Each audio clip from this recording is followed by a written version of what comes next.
Hello, everyone. I'm Ellie from Nourishment Redacted, and welcome to Lioness Lifestyle Live. And I am Cristie over at Meeting Wellness, and it's so just wonderful to meet with you this evening. Ellie, you're on the bottom. That's so weird. It threw me off. And I'm Adrian, and today we have a wonderful guest for you.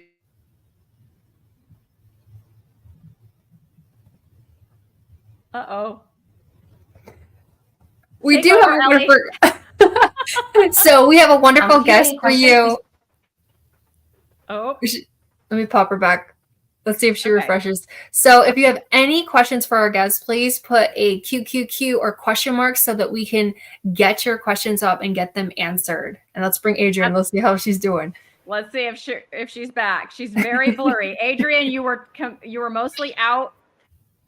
We couldn't hear you. You're very blurry. All right. All right. Why don't you go ahead and Hopefully do she'll the come roar back. of the week? Absolutely. It's time for this week's Roar of the Week.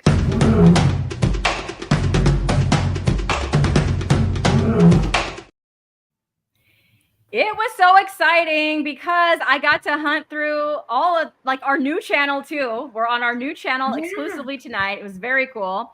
So this is in regards to last week's show. So Jerica is saying, love that this diet gave you a baby, referring to our guest last week. If you have not seen that episode with Rochelle, go and check that out. But she says, no bigger miracle than that.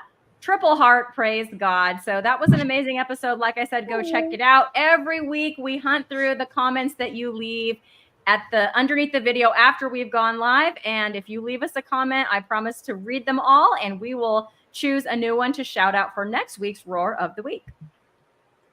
That was such a great comment. Thanks so much for writing that. So without a further ado, I would love to bring on Violet from At Road to Health.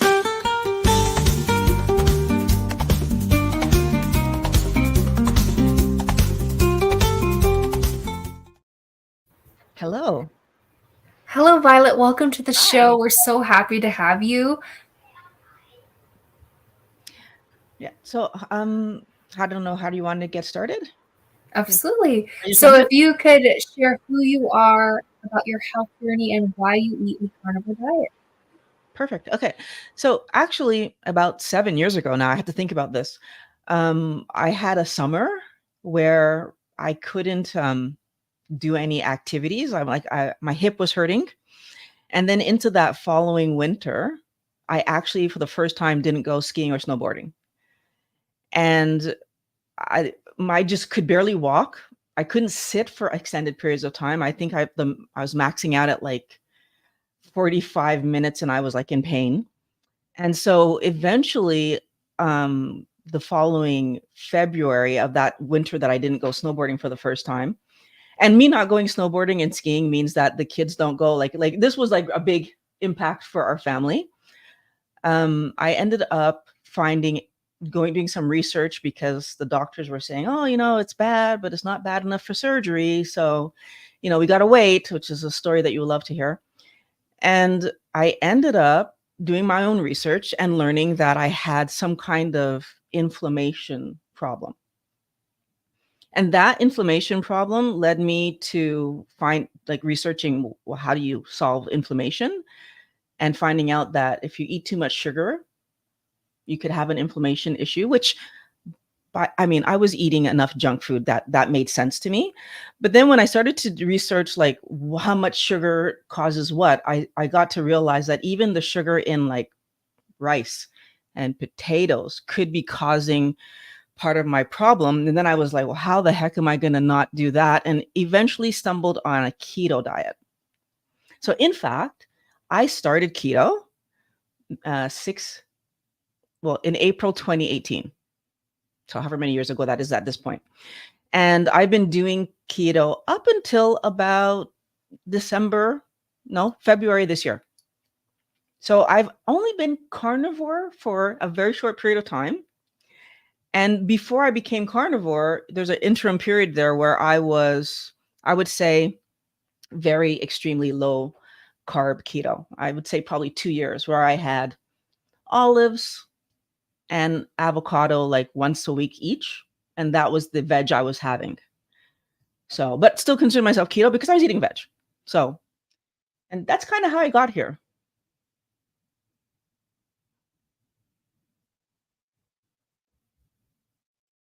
Okay, sorry, my computer went a little crazy on me. Wow. Okay, so then you decided to get the sugar out of your diet, and you learned that, you know, starch like potato and rice turns into sugar, and it was so that you could continue to do activities with your family. How did that go? Like, did you start seeing any improvement, and how long did it take? And like, were you able to go skiing that winter, or did you have to wait till the next one?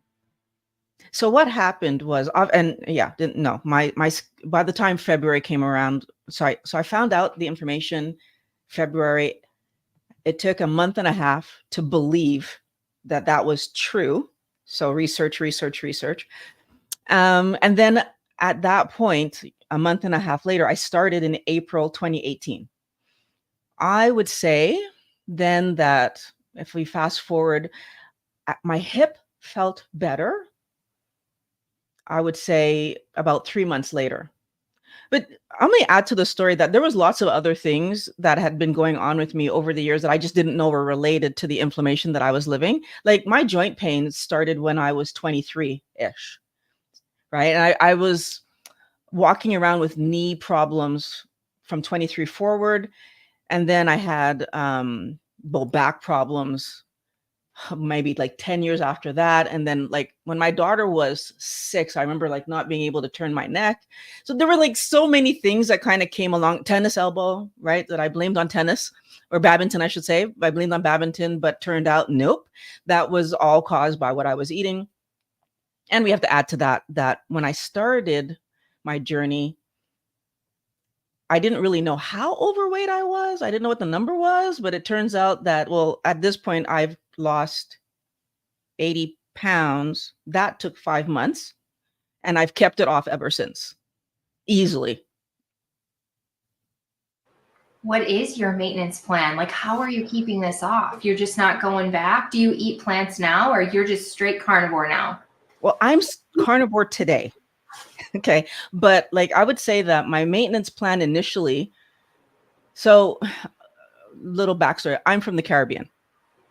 So being really thin is not like a thing for us. So there was a point at which I got down to a certain weight, and then I was like, oh, I'm not comfortable. So I needed to put some back on. And what I decided to do was to add some fat to my coffee.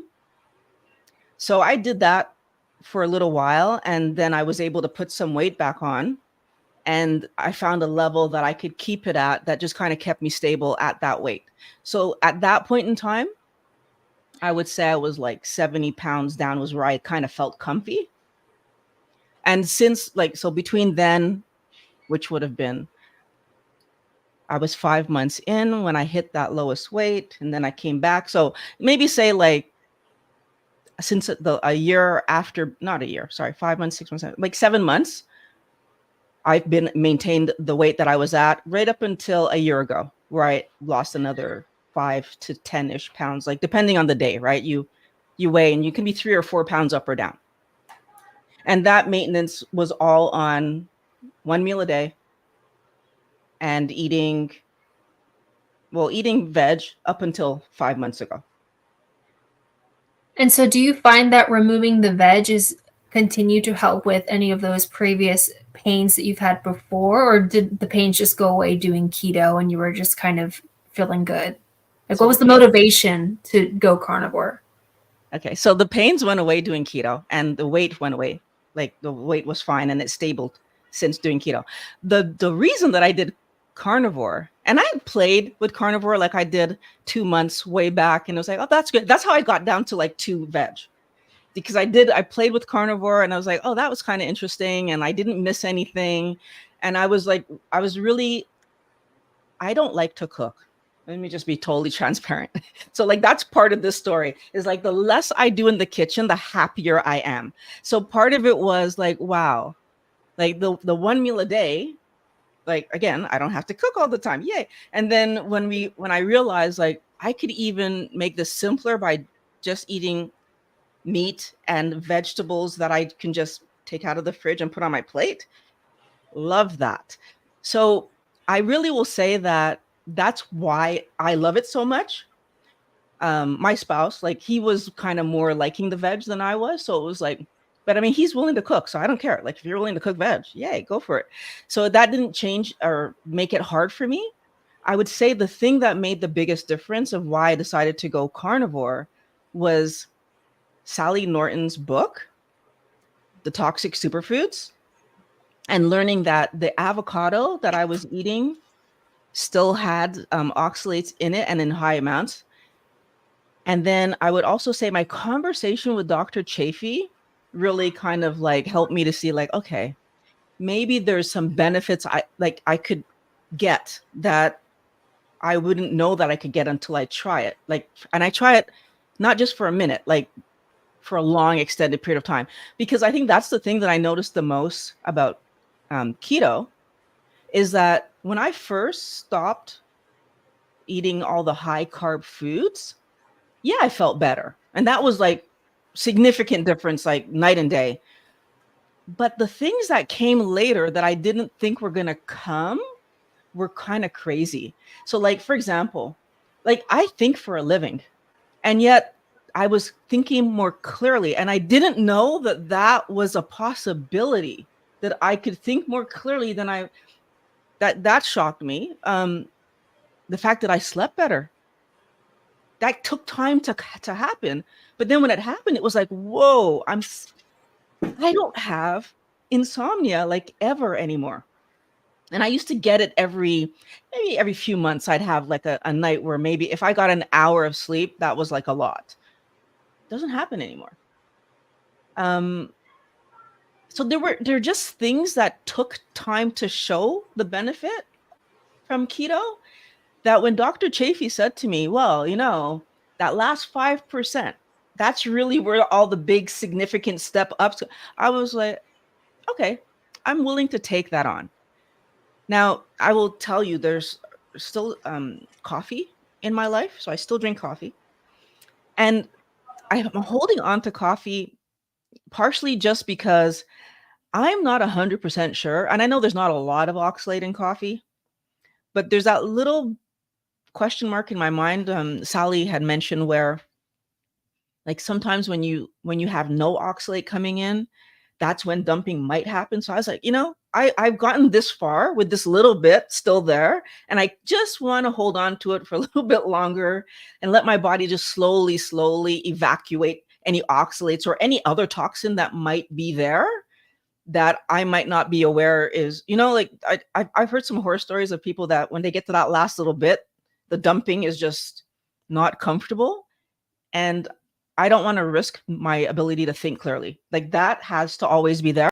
I'm holding on to coffee, and I might give it up. It's not even a give up thing. It's just I might stop having it at some point, but I'm not there yet because I feel like I probably have years of like letting go of toxins to do, because as we know, it takes 20-ish years to rebuild a body. So if it takes 20 years, I want to give myself as much of that time as possible, as comfortably as possible. I'm not sure if I fully answered the question. If there's more to it, you can ask me some more. Yeah, no, that was a fantastic answer. So 20 years, I got 19 to go. Dang it. You are a woman after my own heart, because I totally went carnivore out of laziness. Like, I don't feel like cooking broccoli. I just don't feel like doing it. So I'm just going to eat this meat. And then I sort of looked into it more and said, well, wait a minute, but is that okay to do? Because I didn't know carnivore was a thing. I had been watching like the Dr. Berry keto playlist, you know, and I hadn't even really heard about carnivore. It was literally sheer laziness. And then I went, oh, like, I feel so much better doing this. My anxiety that I didn't even know I had went away. And that's when my aches and pains went away. My question for you is, did you know that carnivore was a safe option before you started, or did you discover that later on? Oh, I absolutely knew that it was a safe option. Like, I feel like the thing I didn't realize, or like the question mark for my spouse and I wasn't like, is it safe? It was more like, what's the benefit of going that far? Like, I feel like there was this, I like to make sure that people see where, even though I had all this information, that programming was still there, where it's like, but do I need to go? And today my idea is very different, because it's not about do I need to go. It's more what's optimal. And I feel like it took me a little while to start to see where little silly things that were still in my diet could derail me if I wasn't paying super close attention. And now the question is, well, why have it in my diet then? Cashews is my premier example, because that's the thing I fought with the most. And when I tell people that cashews taste sweet to me, they look at me like I'm nuts. But when I put a cashew in my mouth, it tastes sweet. And I started to realize that I was chasing. And I didn't even realize that that was possible on nuts, but I was. So I feel like there's a lot of things where I now know today that if I keep certain things just because they're fun to eat. So I don't eat for fun anymore. That was the other thing that I started to look at. I'm like, eating for fun is a setup that companies have put in front of us to keep us eating stupidity. So I don't eat for fun ever anymore, because it's not necessary. It's not giving me anything positive. So yeah, I think I always knew that carnivore was a thing because I came to it 6 years ago. So like it was already there. That idea. I mean, Michaela Peterson was already talking about it, and like so it was kind of there already. I just didn't realize the big jump of a positive it would give to and even with the I was only doing olives and avocado. So it's not like I was, and every other week I was doing a salad. Every second week I was doing a salad. So it was like those three things I didn't think were a big deal until now I've let them go. And it's like, oh, interesting. Yeah, they were a big deal. And I don't know how much of a big deal yet, but I can already say that it just feels easier. Do you still eat just one meal a day? And do you do any fasting? So the conversation with Dr. Chafee kind of helped me to see where maybe fasting isn't something that I still need to do. So for clarity, I've always encouraged people that if you're going to fast, do it for the right reason. I don't believe in fasting for weight loss. I think that's a mistake that people are making. The reason I say that is that we have a tendency from our old way of eating that we will punish ourselves for eating the wrong thing by not eating. And so fasting for weight loss, for me, I feel is going to pull you into a mindset that's negative and that keeps you fasting past when your body is actually asking for food. And I think that's just wrong. So when I was fasting partially because it was convenient, because every other weekend I would go to my parents' home and they didn't have food that met what I was willing to put into my mouth. And I was able to fast. So it just started there. I don't need to eat today, right? The kids ate and I just like, whatever. Eventually it became okay, every like twice a year, I would do a 5-day fast. And that was purely cleanup, right? Like according to what I learned from Dr. Ekberg, the longer you fast, you get to that 18 hours and then the 72. And there were all these benefits. You get like 300% increase on certain things that are happening in your body when you hit like 72 hours. All that sounded lovely to me. I was on board with all of it. And I feel like it did help me in terms of repair. For example, one of the things, and it's not on the list. You see, I keep thinking of new things, but like loose skin. I don't have much loose skin. And I do believe that it's because of the fasting that I do, where I've talked to people who don't really fast much and they have a lot more loose skin still after like much longer time being keto than I was. So I feel that the positives of like what your body will do when you're not constantly consuming, because Dr. Fung kind of helped me to understand that when your body has to choose, it's either processing food or deep in this process of repair, but they're both energy intensive.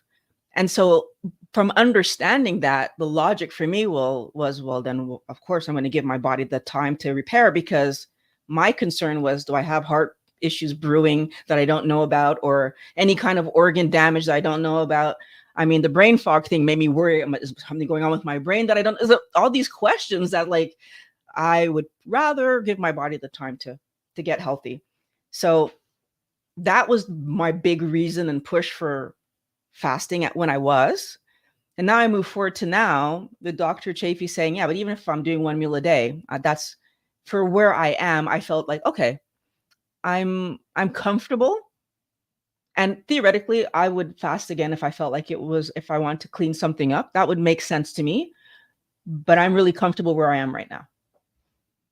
That's so great. And I think that's one of the benefits of eating a keto or a carnivore diet is that you become so in tune with your body. You found that the cashews are sweet. You found out that the fasting wasn't exactly where you wanted to be. And, it's funny because I struggled with obesity and emotional eating and everything like that previous to doing keto and carnivore. And I find it so refreshing that I don't have to eat for entertainment anymore, because that's a big deal. Like, everything's surrounded by food. Holidays, when you get off work and you're tired and you just want to veg out. They should say plant out. But that's probably leaning towards drugs. But anyway, I digress. So I love that you are figuring out exactly what works for your body. Someone else could find that fasting is incredibly beneficial. For me personally, I don't like fasting. I don't like feeling like I'm starving. I like to eat, and then my body tells me when I'm full. We did have a comment here that I would love to pop up. It's from Hello, It's Me. Love your name. I'm struggling with coffee. Can't have it without milk and sugar. Quitting, then falling off the wagon. Acne comes up. Then I quit again. Skin clears up. Then I'll have coffee, and there's no way out for me. Is there any advice? Let's ask all the ladies. So like the idea that our body reacts to something, I think we need to take it seriously. And I feel like all too often we're told that I should be able to manage something. And I really struggle with telling people that they bringing things in and then medicating it or something. I think it's a bad idea, because I feel like when my body is telling me that's not working, it's because that's not working. To that point, early in my journey, I figured out that I have a huge problem with nightshades from eating them, right? So like getting my diet to a certain point where, because I was tracking, which is something I encourage everybody to do, because I was tracking, I was able to notice that every time I have nightshades, my pain came back, which I'm grateful that the thing that I have is pain, because I feel like when people only have weight gain, it's so easy to ignore that your weight is going up a little bit, and then like you're going to fight it back down, and then you're in that yo-yo dieting story that I think causes a damage that we don't see because it's internal, versus taking the time to understand that internal damage that we can't see is why sometimes that thin person all of a sudden is sick. And it's not all of a sudden. That's been brewing underneath for a long time, and you just weren't feeling it because internal stuff we don't feel. So that's my answer. I feel like if your body is telling you coffee is not for you, find another drink. That's what I would encourage. Yeah, and I saw Bruce's advice, which is going to be my advice, because this is what I did. So when I first went keto, I was still doing like the chemical type of sugar-free, but chemical, you know what I'm talking about, creamer. I still do coffee, but I've switched to heavy cream. And sometimes I will drink it black, but what I do is that's where I put my electrolytes. So I do use like the chocolate flavored electrolytes from Salty now, just to give it a little flavor, and then heavy cream. And that switch was pretty easy to make, but I don't know. I'm not ready to give up the coffee yet. I think sometime I will be ready. I very recently, like, I'm not buying any more like diet soda. So my diet soda, I was that person that would drink like 6 or 8 diet sodas a day, like every day back before this health journey. And I've slowly, it just sort of came down, and then days would go by and I literally have not bought any more, and I'm done. So you guys are the first to hear it. I'm going to make a video about it too. But yeah, I have, and I just feel like all of a sudden it was the weirdest thing. It was like, you know what? I just don't need to buy this anymore. It was like I was ready, like that feeling just happened. And it's like, okay, cool. I can give this up. I don't feel like it's going to be a struggle for me. I think it's maybe someday that will happen for me with coffee. But for now, I just switched to an option that I feel is, obviously a lot better than what I was doing before, putting all those chemicals in there. So Ellie or Adrian, I'm not sure if you would like to chime in. I would prefer not to do sugar. I know that all sweeteners can mess with our hunger cues, but that one messes with your insulin and your blood sugar and much more than some of the other ones. And so it's going to cause you, I think, a little bit more issues down the line. But I know most people in this community are going to say we shouldn't have sweetener. Do you have sweetener, Violet?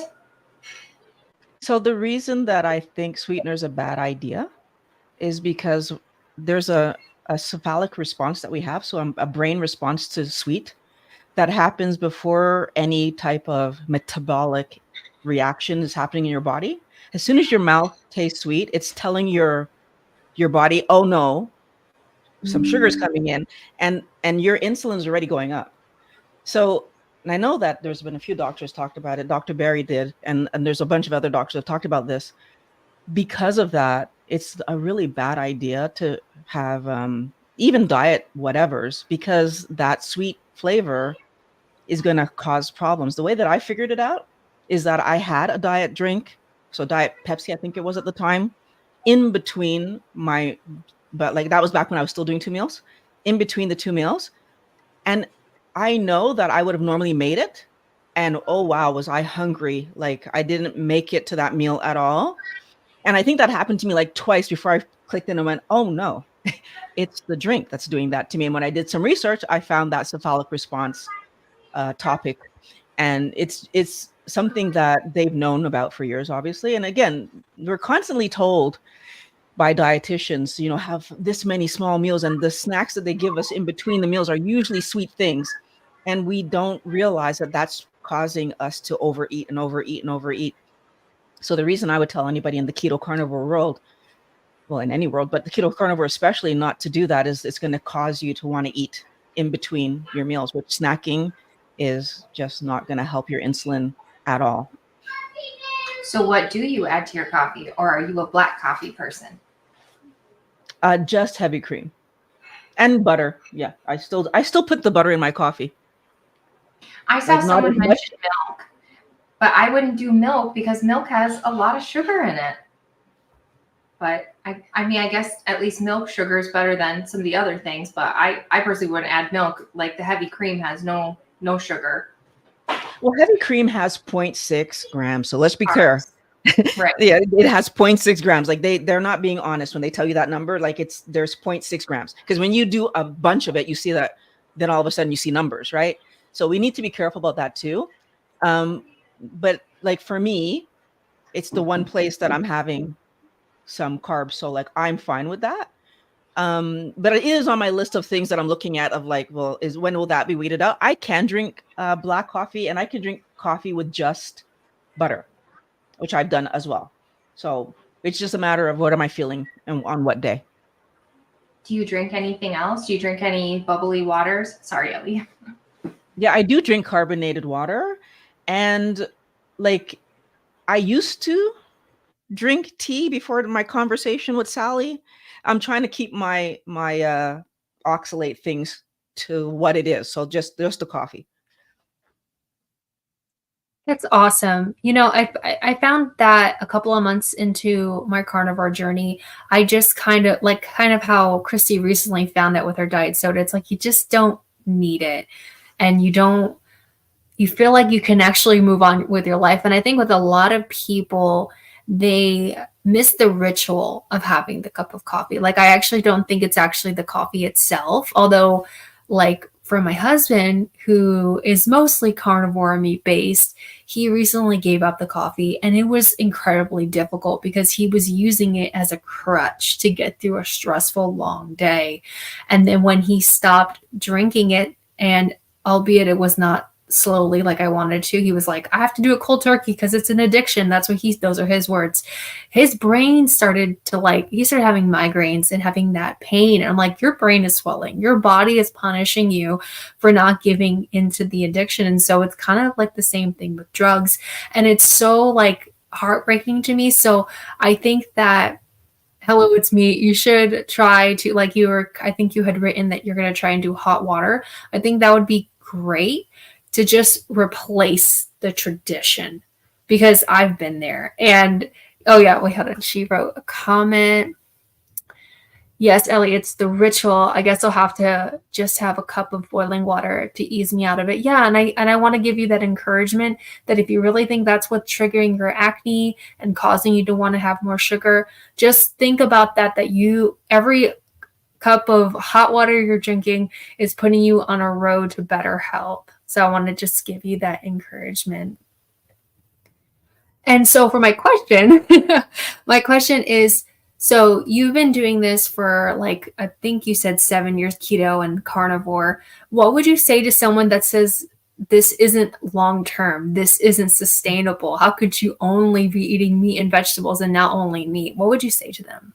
The funny thing about that is that before I started keto, if you saw a vegetable on my plate, that was like hilarious.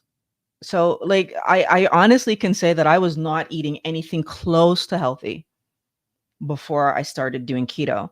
So when people were telling me, oh, you're going to kill yourself, whatever, I'm like, the meats I'm eating weren't even different. It's not like I changed my meats that much.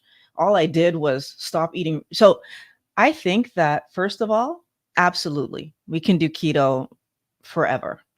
But second of all, absolutely, we can do carnivore forever because our body makes all the carbohydrates that we need. We know this. It's in our biology books going back in school, in high school, by the way. We don't ever need to eat a carb. So I feel like it's just about turning over bad ideas and allowing ourselves to see that in reality, we are still drinking the Kool-Aid and we need to stop drinking the Kool-Aid, right? We need to realize that if we want to be healthy, we need to stop letting companies tell us, and it's the companies that tell the doctors, that tell, right? Like that chain, the nutritionists, all that, there's that chain that's happening that makes us so afraid of doing the thing that caused our health to be better, that caused my joints don't hurt me anymore.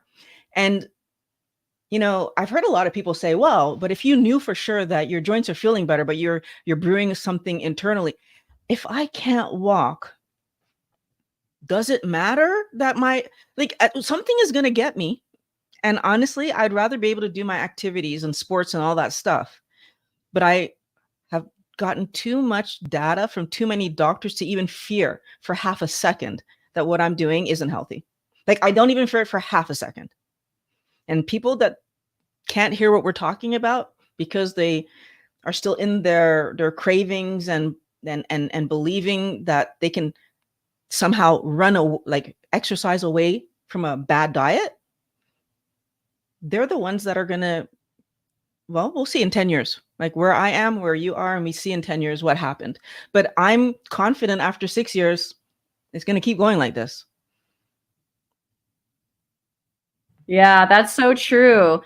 We have a comment. I'm going to put it up in 2 parts. So Chris is saying, good evening, ladies. The formula of not calorie counting plus carnivore equals weight loss seems to go against everything I know about weight loss. And I have a hard time wrapping my head around it. And then he continues on, would love to hear any experiences of weight loss on carnivore and kept it off without tracking. I plan to start carnivore for life and want to lose 40 pounds in the process. Thanks. So I'll just keep talking since I'm unmuted. So Chris, I would say go back. We have a whole playlist of Lioness Lifestyle live stories of every single week we go live, and we've been doing it for, I mean, it's been almost a year now. Yeah, so there's like a story every single week. You can come on and hear a wonderful guest like Violet tell her story. I will tell you my personal story is that I kind of go off and on with tracking. So it's like if something changes in my body, I'll track for a few weeks. And then it's like I find my old, because I have those obsessive thoughts about food from my old life. And it's like I can get obsessed with the numbers and just send myself over the edge. But I'll do it for a few weeks just to kind of, and it's not about tracking calories. So to your point, so it's about tracking macros, like what am I eating? What are my symptoms? Like if whatever might be going on, am I bloated? Am I, whatever the symptom is. And it's more for that. And then also to see, I feel like with the blood work that came back from my doctor, now that was 9 months ago, and I did get a new doctor who is low carb friendly that I'll be seeing in 2 weeks. So I'm excited about that. But I know that I have some thyroid issues that my other doctor didn't want to deal with. And I don't even know if it's Hashimoto's, but just thinking maybe it might be, I really am trying to keep my fat high. And I find myself, because I was, grew up in the 80s. I'm a proud, 80s kid, but that's when all the low fat stuff started to happen. And it was like, don't eat this fat. You could eat all the sugar you want. Sugar is just fine. It's just empty calories. It's totally fine. Just brush your teeth so you don't get a cavity, but don't eat fat, right? That's still in there. And so, today, for an example, I had some short ribs from that. I bought a half cow and I pulled those short ribs out. Oh my gosh, there was so much fat in there. And I was just like, oh, it was so good. So my mindset around that, is starting to change. But I'll find myself, if I put a few pounds on, it's like, part of me wants to go back to that old way of doing things. And so it's like this constant tug of war, with my old self. But I don't know if anyone else wants to chime in about the whole calorie thing, because I really think it's a lot more about what the hormones are doing in your body. But like, I don't want to take over the show, so I'm going to let somebody else, chime in on that one.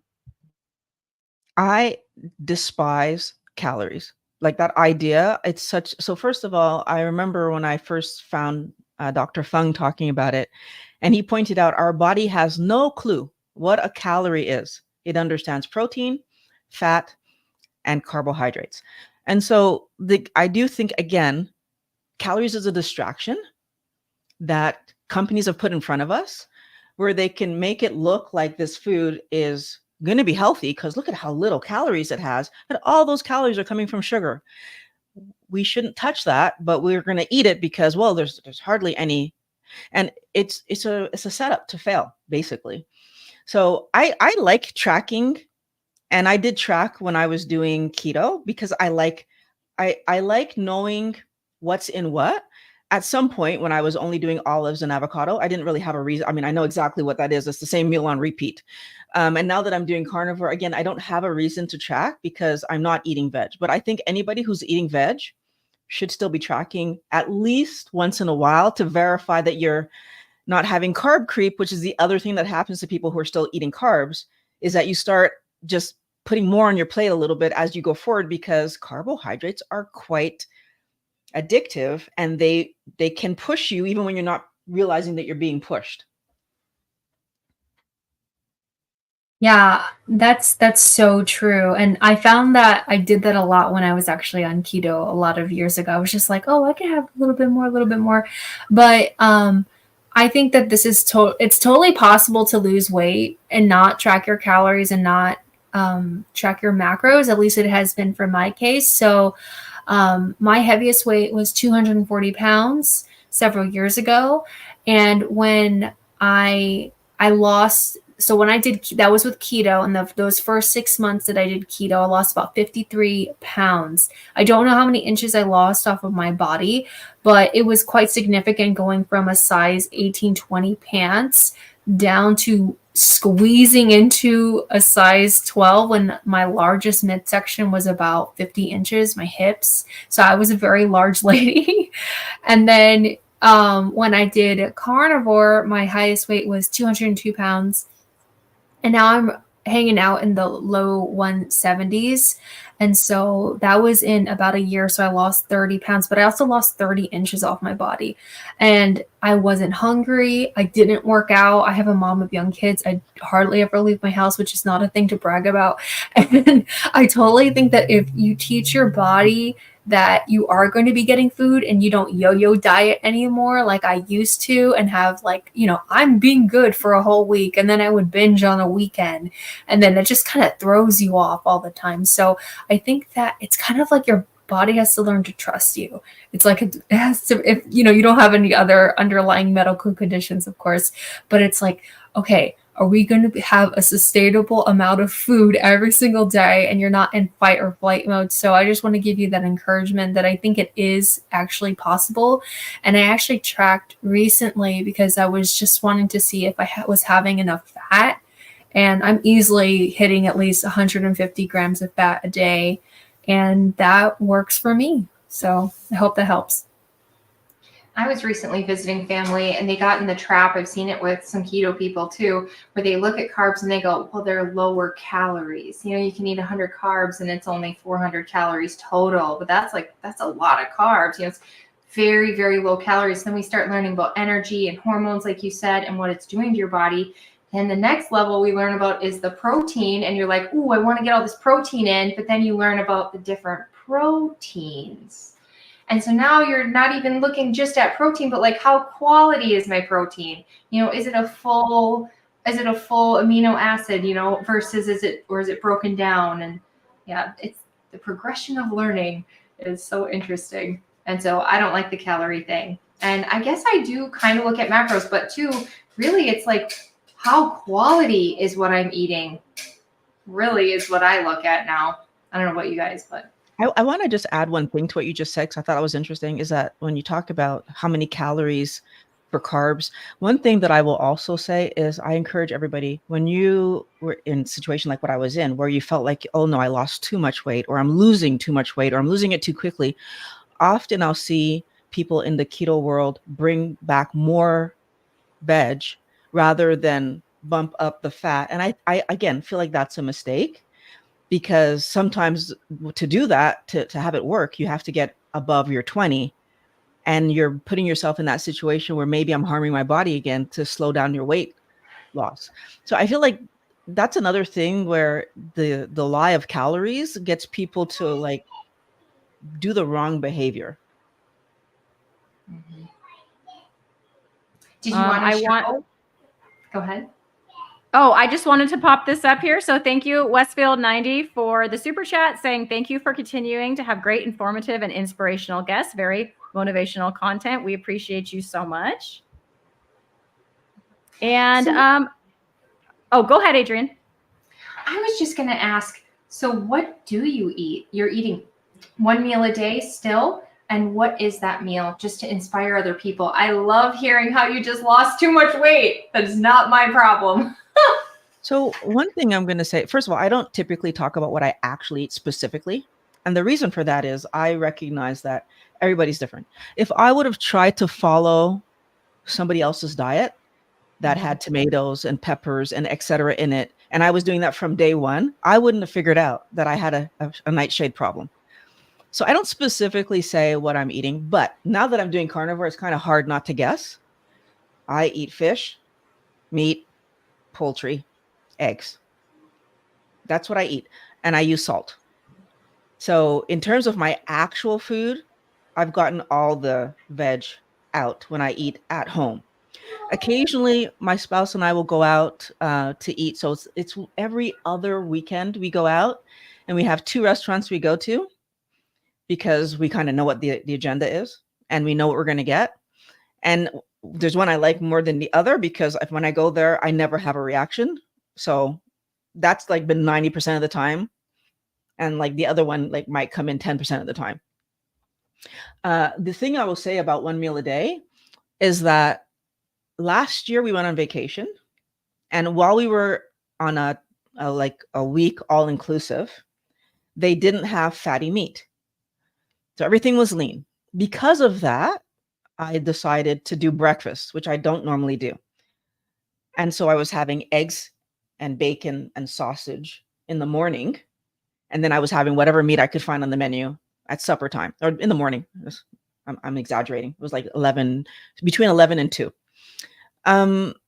What I found out was I came back home and had lost, I can't remember how much, 5 pounds maybe, which was weird to me because I ate more and lost weight.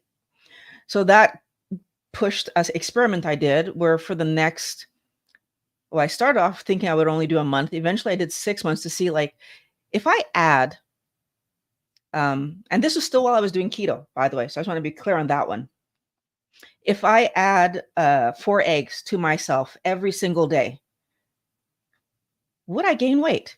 Because I was trying to figure out what happened on that vacation. And so for the next 6 months, every day I added 4 eggs to whatever I would. So I made the meal exactly how I normally would, just with extra 4 eggs. The only thing that I didn't add the 4 eggs to was that meal that when we go out to eat, obviously I didn't have it there. And I gained a grand total of nothing.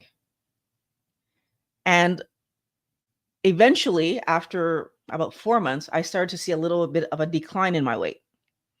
So I did some more research, and that's when I learned that maybe I wasn't eating enough.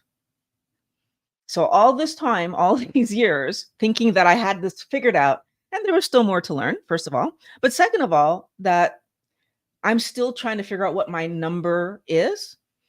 So I used to say I eat a pound of meat per day. Whatever the meat, I don't care, fish, whatever, doesn't matter. Now it's like I'm about 1.25 pounds and 4 eggs.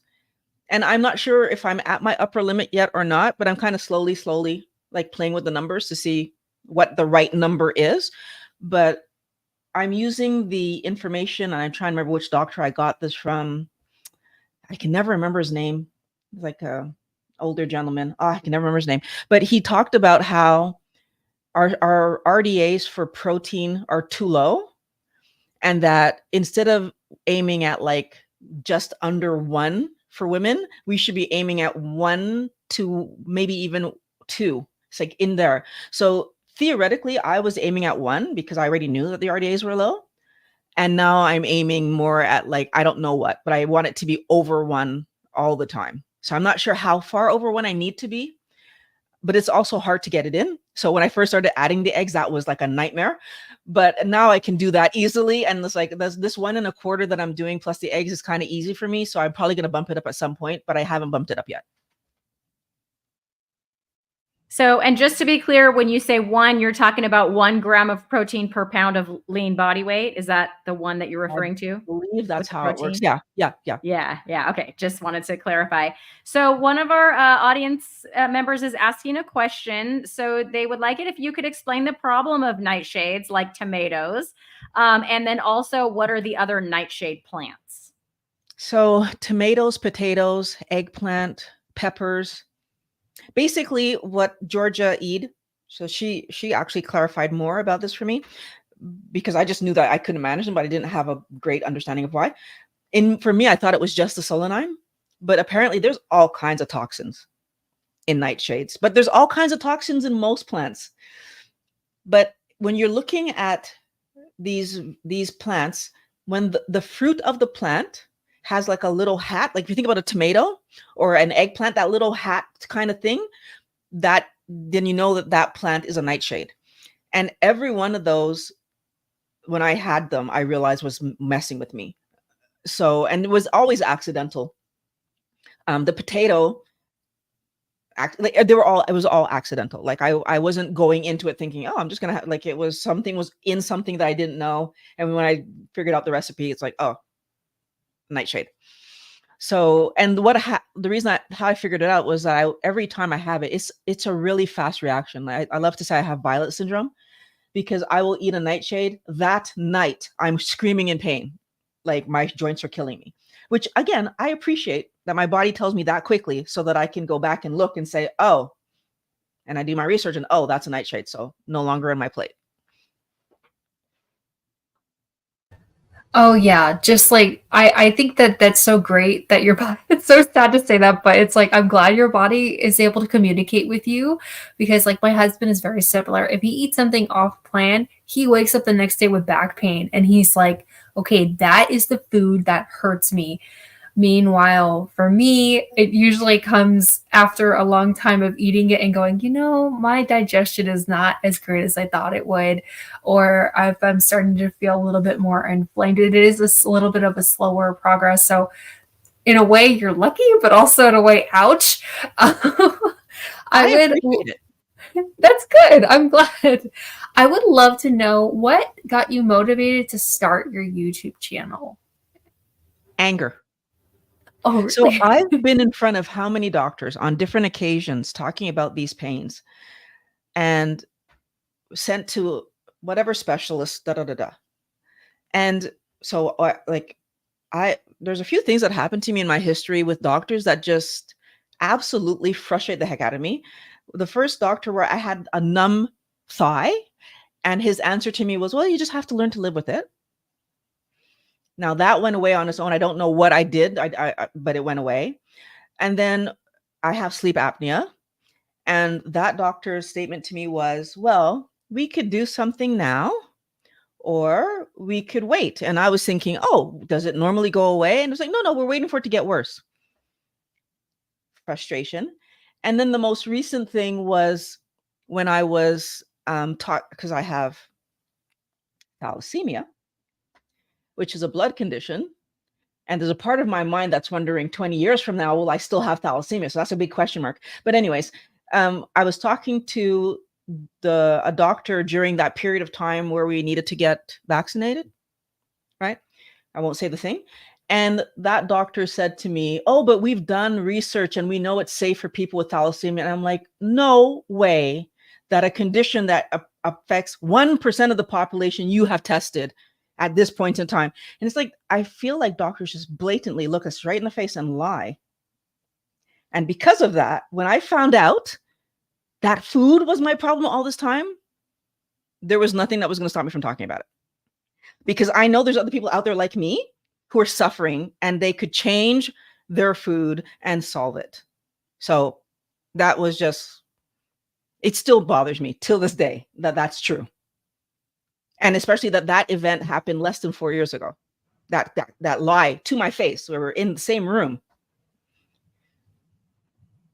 Yeah, absolutely. And I feel just to add my experience to that, I went, turns out I'm a lean mass hyper responder. And then it was like, she didn't want to talk about my thyroid. She didn't want to talk about my low vitamin D. She was just like, but your cholesterol, but your cholesterol, but your cholesterol, because they're just steeped in that old paradigm. And I just couldn't get any headway with her to address what I felt was things that needed to be addressed in my body. And that was a big frustration for me, so much that I did what Dr. Berry suggested. I fired that doctor, and I found one that's low carb friendly, because, I feel like I need some help with my thyroid, and I'm hoping my new doctor is going to help me, get there. So I want to talk a little bit more about your channel. I think I have a tier on my channel called Wellness Warriors. And I promise you, I didn't know that your whole thing was Wellness Warriors, but can you talk about your Wellness Warriors community, and why you feel that's so important? Well, I feel like I have this goal that the next generation, so the people having children right now, that they're going to have this information and be able to raise their kids without the addictions that we have.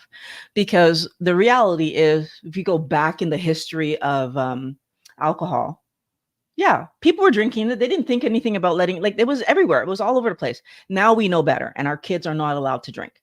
I feel like we need to treat sugar the same way.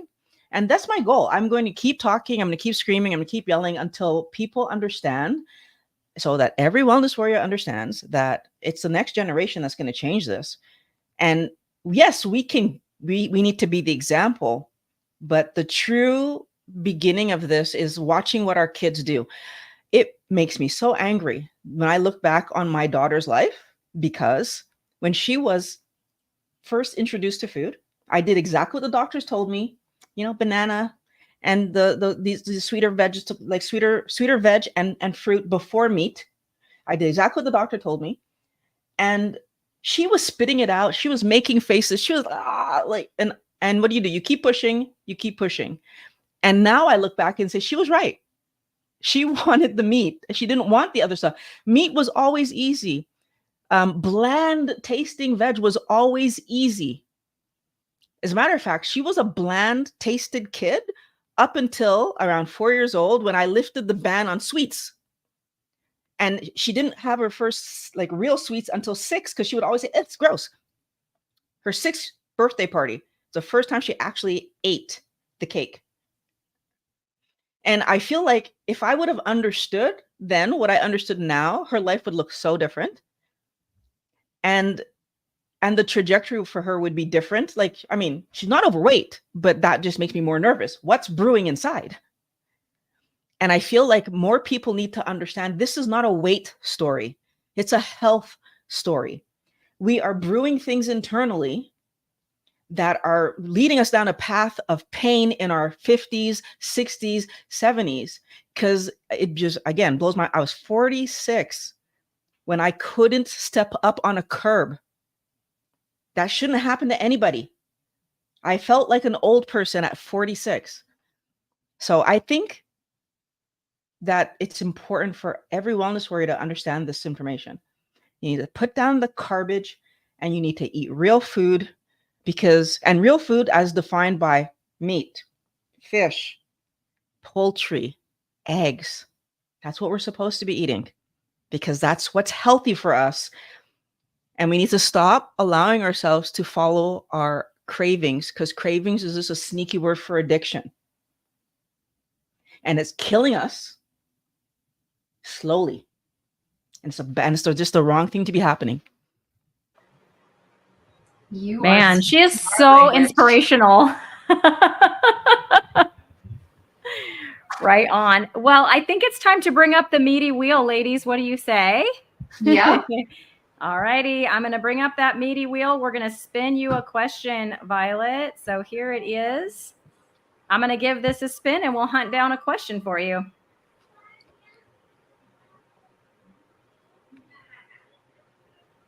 And here's your meaty question. Have you experienced any unexpected benefits or drawbacks from following this diet that you didn't anticipate?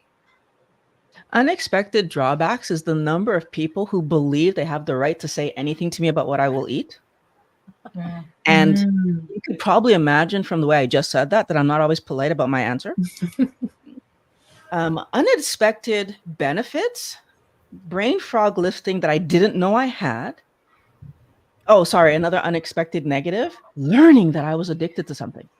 I lived my entire life trying to be sure that I didn't indulge things that could be addictive. I never touched a drug. And I barely drink because I know that those things can lead you on a bad path. To find out that I was addicted to sugar, again, the rage that I bring to today. Unexpected benefit, to go back there, I was trying to heal my hip. My entire body feels better.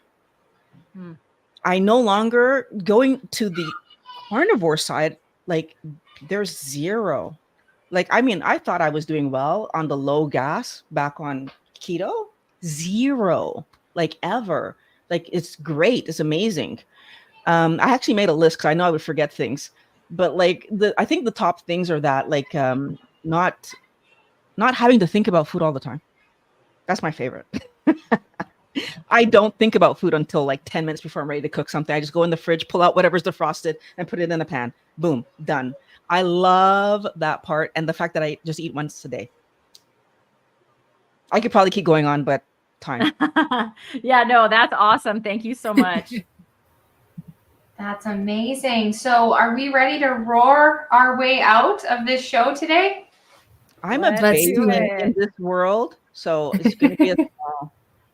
Yay! We totally accept mews. You could do a meow. All right, everybody, get your roars and put them in the chat. All right, 3, 2, 1, roar! That was so cute. She gird. I love it. Perfect. Absolutely perfect. Thank you, Karen. It's Karen. If everybody could just spread the word too that we are now on our Lioness Lifestyle channel. Yeah, so please subscribe over here if you want to hear some more amazing stories from meat-based women, because women can eat steak and be healthy. Come on, no more salads. That's it. All right, you guys, thank you so much for tuning in. We will see you back here next week, and we will have another amazing guest. And thank you also to you, Violet, for coming on and telling us your story. Bye, everybody. Bye, everyone.